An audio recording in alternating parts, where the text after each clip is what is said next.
Not Quite Right features discussions that are unfiltered and uncensored and may include themes that are inappropriate for younger listeners. Also, I swear a lot.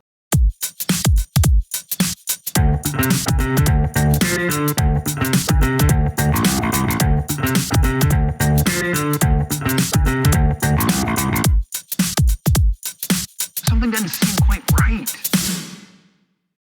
Welcome to Not Quite Right. My name's Ed. And I'm Amanda. It is Daredevil number 4 for the April round. You're like, yes, it is. Moving on. Anyway. Oh, God, we're not even 4 seconds in. Jesus. So the April round of the Not Quite Right prize had the prompts, the word prompt seal, the action prompt wiping out, and the anti-prompt of breaking the rule, kill your darlings. And reminder about daredevils. Daredevils are entrants who have chosen to be drawn and quartered by us on the podcast. So we'll go through the story, share our thoughts, and hopefully all learn something together. And our daredevil today is Alexandria Bellani, who is a runner-up from the last round. So she's hoping, I guess, that this is just going to be glowing praise. So we'll see. That's a tough act to follow, though, right? It is. Yeah. And it was a very strong runner-up last round as well. Wasn't that like the first story onto the shortlist? Yeah. It was a standout and not much in it. No. Between first and second last round. So yeah, a very tough act to follow. Right. You've come second. There's not much higher to go. No, there's literally one place to go from there. And so she didn't make the shortlist this time around, but she wasn't too far off. No, she did pretty make the long close. list and she was definitely in contention for the shortlist on the short list of the long list in a way, I guess. What? It's That is a shortlist, you dickhead. It's late. No, I remember reading this story and considering it for the shortlist. Sure. Yeah, it was definitely in the list. The long list of the shortlist contenders. It's literally just a long listed story because those are the ones we consider for shortlist. Right.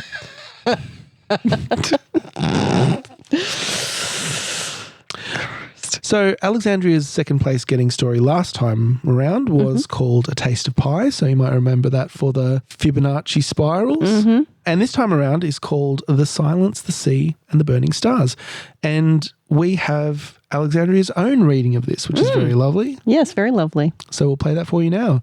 Here is The Silence, the Sea and the Burning Stars by Alexandria Bellani.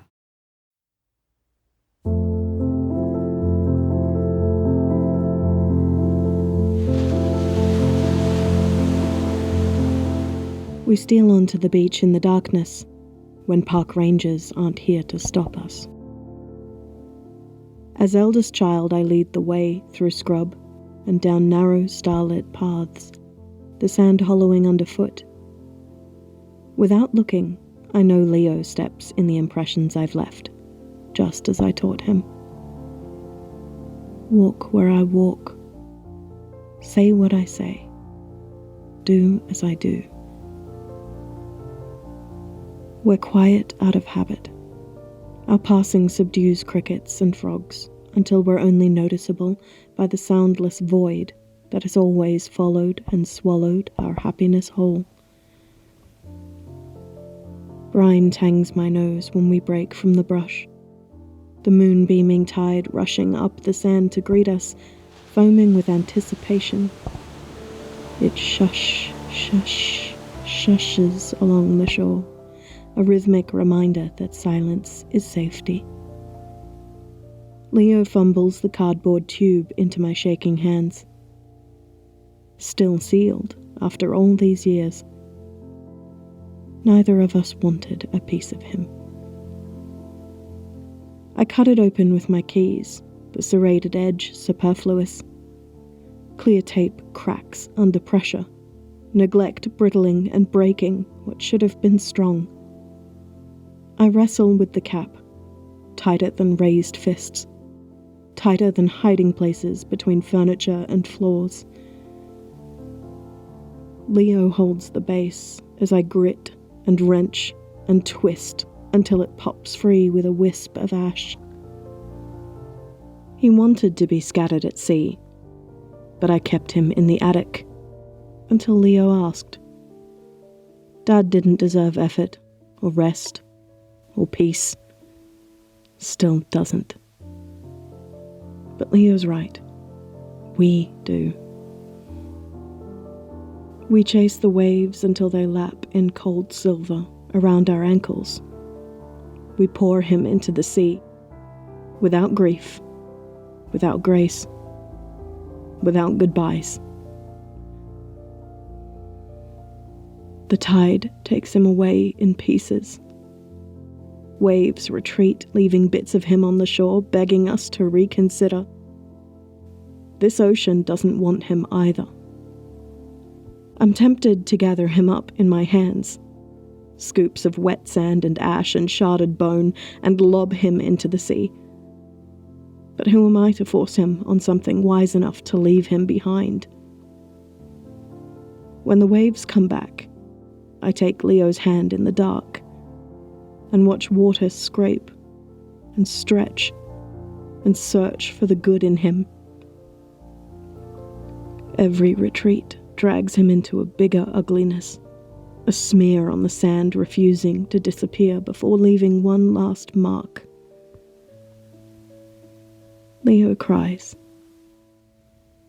He's silent, but I see the stars sparkling on his cheeks. They burn in my eyes.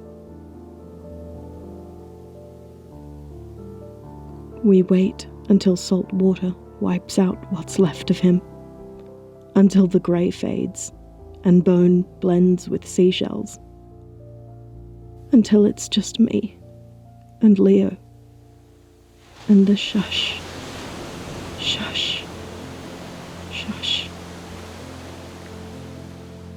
He squeezes my fingers when the stars wink out and the moon pales. When the first pinks and honeygolds rise in resurrection from a bleak horizon, it's Leo who leads the way, breaking the silence. I'm ready to go home.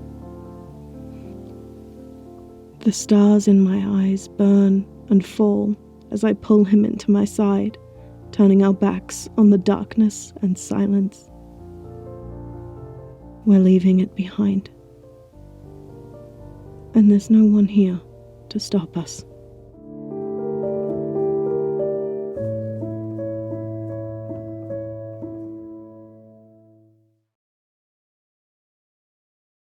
So thank you so much, Alexandria, for your story and also for doing your own reading. It was beautiful, and I'm sure all of our listeners enjoyed that. But Alexandria shared a bit more context in her brief explanation, so I'll just read that now. And she says, slaps roof of story. You can fit so many darlings in this bad boy. And context for anyone who's not familiar with the meme. But that's a meme. The salesman slapping the roof of the car. But anyway, you can fit so many darlings in this bad boy. In case it's not obvious, I found this anti-prompt incredibly liberating. I have a lot of darlings that I regularly check myself on when writing stories. Motifs of the stars and sea, the rule of threes, alliteration, metaphor are a few that are featured here. It was amazing to be able to write something that really is for me, something I find authentic and beautiful and downright cool. As I said in my previous submission, I hope you guys love it, but I'm proud of it even if you don't. And God, I love to hear that, right? Like, this was a beautiful story, and we'll get into our thoughts on it. And it was a yes from me in my initial judging, I should point out, but I don't care about that. What I care about is how you feel about your own story, and to come away with something you're proud of is such a huge achievement. Like, those of us who enter comps relatively frequently, it's kind of rare. I don't know. Well, I find it rare anyway to write one that I'm really proud of. And it's such a nice feeling. And I just think that's sort of the feeling we're all chasing. Obviously, we want other people to like it too. But if we love it first, I think we've won. Yeah, you know? Absolutely. Yeah. And this is a really powerful piece. And I think it's very subtle as well. Very subtle in the details that it kind of lets slip throughout in very blink and you miss them ways. Yeah, it's all about the subtext. And when we say subtext, just to be clear, right? So we've got the text, we've got the words on the page, and then we've got subtext, which is the parts of the story that aren't actually on the page, but which we get anyway. And that can be, I don't know, I think it can be hard to do, or maybe it's like an extra thing that gets added later. But when you're telling a story but there's something else going on between the lines, you might say, that can be really enjoyable as a reader because you get to do that work. You get to find that and it feels like a little gem that you found and you feel clever for finding it. So let's get stuck into it, I guess. Yeah.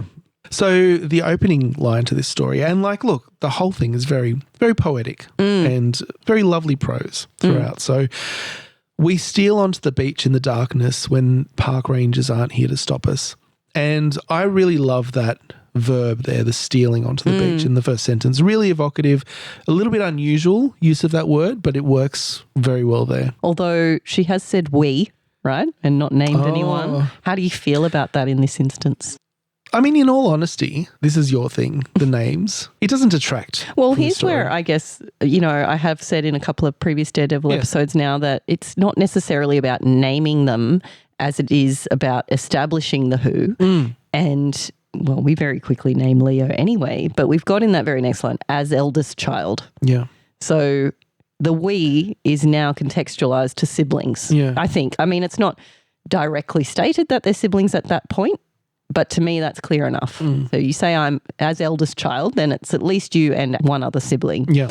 So that context is made clear. And if you didn't provide that, then we'd be a little bit more lost at sea. But because we've got that extra information and then Leo's named quickly thereafter, we get that who pretty clearly. And I think that's why I'm saying you don't necessarily need to name everyone in the story, especially if you're telling it from the perspective of a character.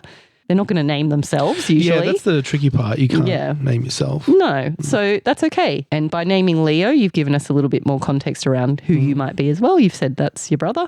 Yep. So we get a sense of who you are. And I think that's all you need, really. It doesn't need to be a name necessarily.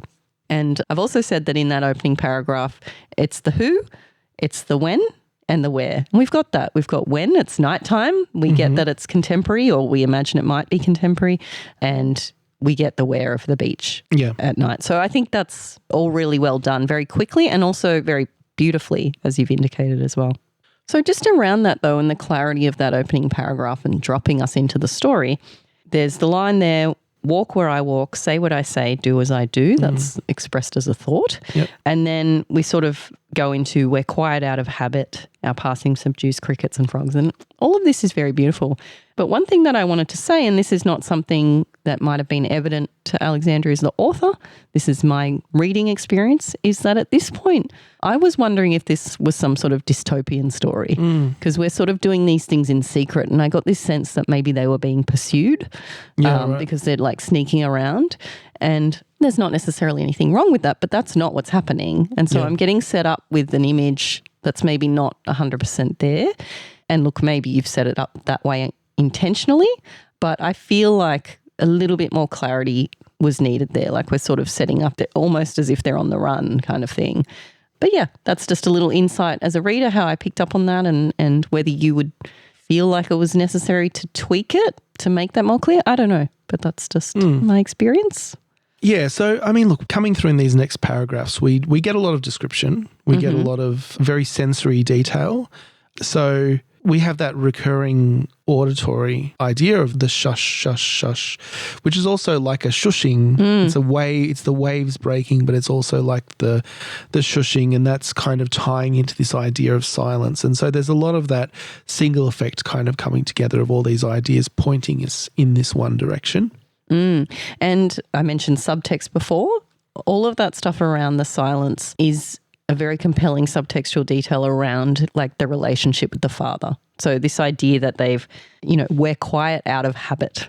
Yeah. Well, that's the habit of being quiet to avoid pissing off their father, is what I took from that. Yeah. And we go then into what might be a little bit purple prose, but when we're only noticeable by the soundless void that has always followed and swallowed our happiness whole. And I think it's painting a picture there of a relationship as well. But as you said, keeping it in this one theme throughout, like focusing in on the silence as the issue, like keeping silent to keep safe. And that issue is expressed like throughout the story. And so like the father here, the father in this story, like on the surface of it, this is a story about two kids. They go down to the water, they throw their father's ashes, they leave. That's what happens in the plot, right? Yeah. But all of that subtext raises this whole backstory of like who that father is. And you don't see that's never described explicitly in the story, who he was and how he treated them. It all comes through in the way that they react to that moment. And then later there is the idea of like tossing his ashes and having them come back and like finding it difficult to get rid of his presence. So we never get a clear picture here of like who he was, but we get a real vibe. And that's what kind of comes through as this really strong emotional undercurrent in this story. I think one thing I would have liked more information on is to get a sense of their age, just because I feel like I didn't have a clear picture of who these characters were exactly. They're described as if they're children, right? It's not like they're sneaking onto the beach. I think the younger he's one, following Leo, in my footsteps. Leo definitely comes across as being younger because he needs guidance from his older sister, or presumably sister. Well, I've just sister or made that brother, assumption. that we don't know. But yeah, like it's all described as if they're younger, like the kind of age that you would still be living at home. That's kind of how I read it. But we talked about the ashes, like that the tube's still sealed after all these years. Well, how much time has passed? Like how old were they when he died? How old are they now? Like I don't need everything, but just to picture this in my mind, I just needed to know sort of who I was looking at a little bit more. So Leo fumbles the cardboard tube into my shaking hands. And so I'm not sure if this is, I've never had to distribute ashes, but the fact that it's not like an urn, it's not a fancy thing, it's just in a cardboard tube. I think that's very revealing. Yes, absolutely. I mean, in a more telling way, Alexandria goes on to say neither of us wanted a piece of him.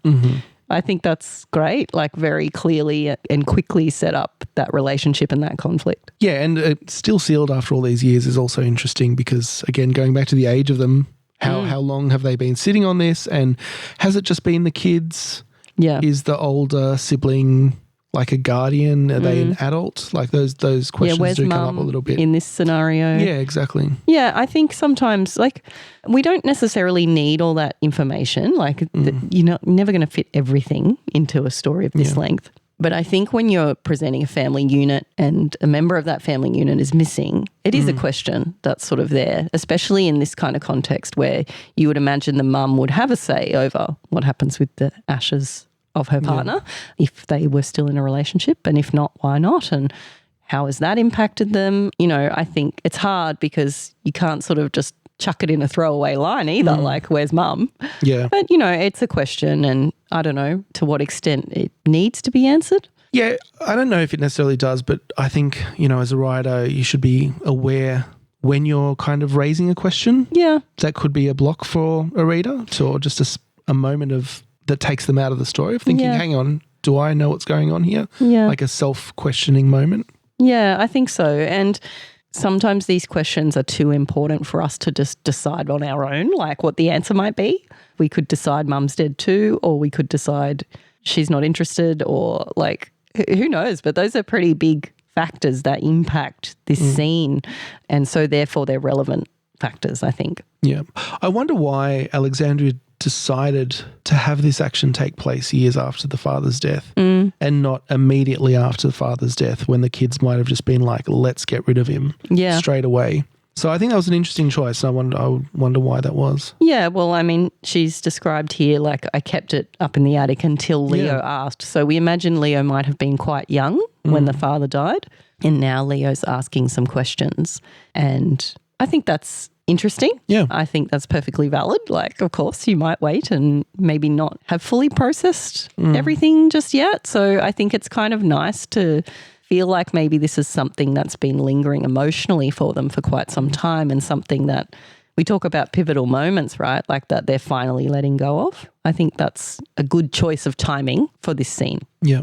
So the next line, I cut it open with my keys, the serrated edge superfluous, clear tape cracks under pressure, neglect brittling and breaking what should have been strong. I wrestle with a cap, tighter than raised fists, tighter than hiding places between furniture and floors. So all of this language is, you know, incredibly evocative, and it does border on the purple in many points. Purple prose, okay, like I think maybe it is a little. But this whole middle section here I found really beautiful, and I found that it added value. So it's not just purple for the sake of purple. Like there's a lot going on in these sentences. We're conveying character, we're conveying information about the relationship and the backstory. And so it's all contributing to the narrative. It's not just there for the sake of being there. Yeah. It's giving more information. And just the lines like the ocean doesn't want him either. And that's an action too. That's like describing what's going on. The ocean's just kind of spitting the ash back out onto the beach. And so we're seeing that happening. And I found that incredibly compelling, this emotional reaction to what's happening in the scene. So I thought that this writing was very beautiful. I guess that's personal taste to a point. But importantly, it's doing a job. It's conveying that character's emotional reaction to what's going on. And okay, they're feeling pretty purple about it because this is like a really dramatic moment in their life. And it's this wistful moment as well of like letting go. So I feel like it fits. I didn't feel like it was melodramatic or overwrought personally. No, and it's a tough one to criticise, and I don't mean to do that. And as I've said, it is incredibly beautiful and well written, and I agree that it fits, like it has a place in there. You know, I guess I'm trying to justify why this didn't make it further than the long list. It didn't make it into the short list, and I think one of the reasons might be that I guess that level of subtlety, I don't know, maybe it diminishes some of that emotional impact or removes it a little bit slightly. I don't know if that's a fair criticism because, you know, I did find this very moving. Well, it's just your experience of reading it. It's very subjective. So I think you're allowed to have that opinion and I'm allowed to disagree with you. Okay. But, you know, I also don't disagree on a level because we have this motif of the stars in their eyes. And to me, that maybe did go a little bit too far. Yeah. So we have Leo cries, he's silent, but I see stars sparkling on his cheeks. They burn in my eyes. And then a few sentences later, we have the stars in my eyes burn bright and fall as I pull him into my side. And I don't know, that did feel a little bit purple to me. So I guess it's just our own varying levels of comfort with that description. And I mean, Alexandria acknowledges herself already that these are darlings. And she's kept them in, and I think she has made them work. So I think that that's a tick, like that's a success story, you know, here in this challenge of this comp.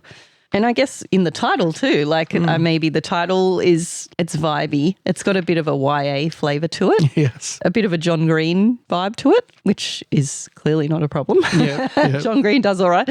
But, you know, maybe a little bit much for me and not necessarily befitting like the more somber tone of this piece in my view. Yeah, but like, look, the title does... It links into the story. It does what a title 100%. Should do, right? Yeah. The silence is a big part of it. Obviously the sea, the burning stars. Is that the step too far? Like the burning stars? Maybe it should have just been the silence, the sea. Yeah, maybe. And the burning stars is one element too many, maybe. Maybe. But this is like, I feel like I'm criticising as well to justify the fact that this didn't make the shortlist, right?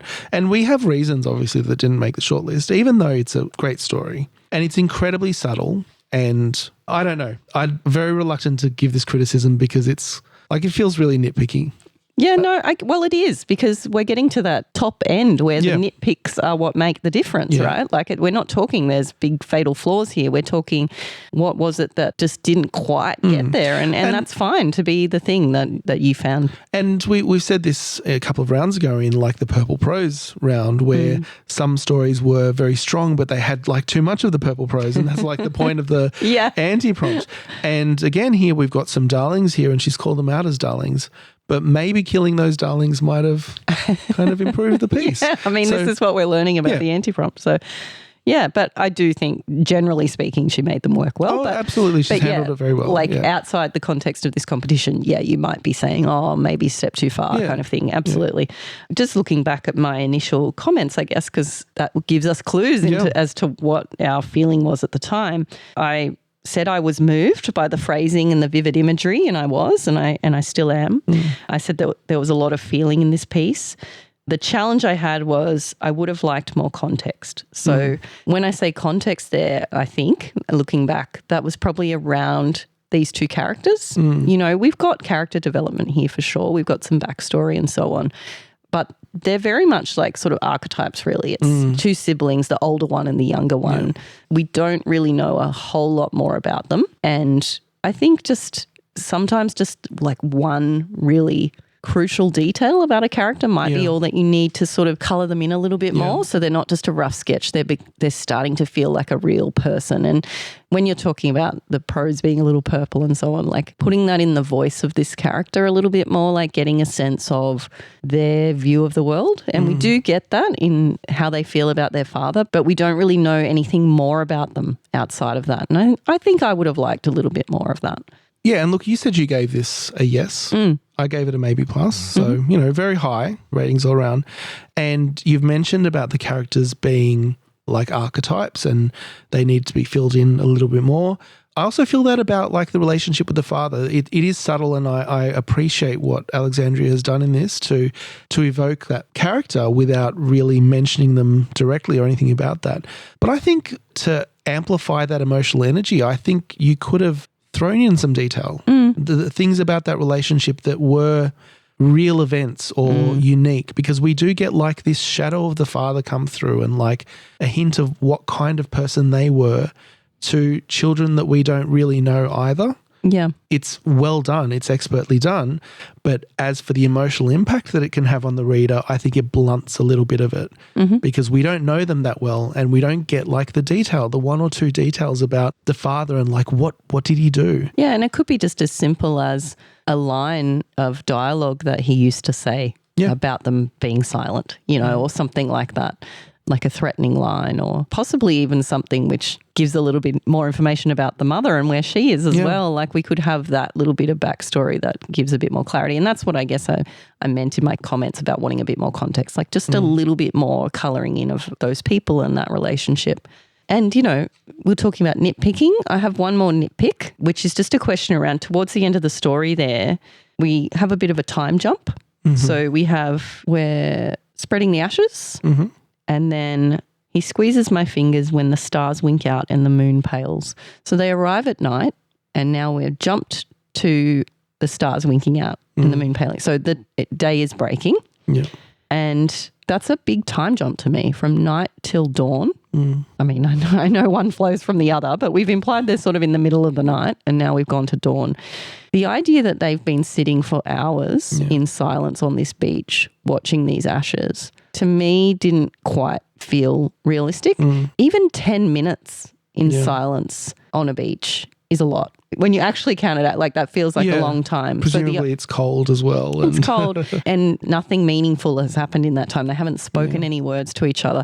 That's a very, very long time. And I guess, you might have a different opinion to me about how realistic it is that someone would sit there in silence for that long. Maybe I'm just too much of you get your phone out so quick. Yeah, I know. I get my phone out pretty quick. Like maybe that's just me and that's a matter of opinion. But I would also say that dulls the impact a little bit, because in a story we're building towards a climax, right? And we're building, and then we're like, we just skip this time period. And I'm not sure that we need to. Like I feel like we could just tighten this up a little bit and finish the scene there. I don't know what the value is in skipping ahead. So I would just suggest either tighten it right up or find a way to either finish where we were at or continue the scene in itself more briefly. And, maybe you want to sort of show that they've sat there reflecting for a while, but I'm not sure that that's really adding enough value to warrant that time jump. Yeah, it's not necessarily climactic. The climax is leaving it all behind, right? Yeah. Finally, after all these years, like that's the thing that is pivotal in this scene. We've finally let Dad go for ourselves, not for him. If we're talking about the silence, like perhaps the payoff for the silence is, well, they're not silent anymore. They're starting to make noise. Like I would think that maybe that's actually very true. Like working towards a change here. Like we're finally letting Dad go. We crept onto the beach to do this because we were still scared. Leo was walking in my footsteps because I've taught him to do that, because we have this habit. And even though it's been years, we're still doing that because Dad's impact on us was so strong. But now that we're letting him go, maybe we can move on from there. Yeah. That would have also been a very subtle kind of way to end it, in Leo's like cracks a joke or... Yeah, well, maybe that might be a little bit of a tonal shift. But we talked about like the crickets and the frogs and like that they're sort of stirring, and maybe we could return to that a little bit and like, well, what's the sounds now and how are we perceiving those sounds now? Yeah. Are we walking with a little bit more confidence? Is Leo making his own footsteps now? Like what is it that has changed? And you could play with that. There's many different options that you have there to Yeah. play with what that change might look like. But I think we need it. I think Yeah. we need something there. So Leo does break the silence in the end. He says, I'm ready to go home. But that's also not necessarily a change because Leo would have said things earlier, Yeah. right? And that's not insignificant, the fact that he's ready to go home. Like obviously he's processed it, he's ready to go. But yeah, maybe a little bit more of a change in their behavior. Like Alexandria's got it here. I pull him into my side, turning our backs on the darkness and silence. So they are turning their backs on it, but they're going back home. Yeah. Back to the place that they've just come from. So maybe an opportunity there to just push that a little bit harder. Yeah, and I guess part of that as well in the ending, as you said, they're going back home. We don't know what home looks like. We assume, I guess, that the past number of years they've been living without their father. He's been like a figure that remains in their life and in the background, Sort of in their looming mind. over them, yeah. And now they're going back home and he's no longer that figure. I think to buy that transition, the fact that like even after so many years, he's still that looming figure, the fact that they've gone through this process, released his ashes, and now he's no longer a looming figure.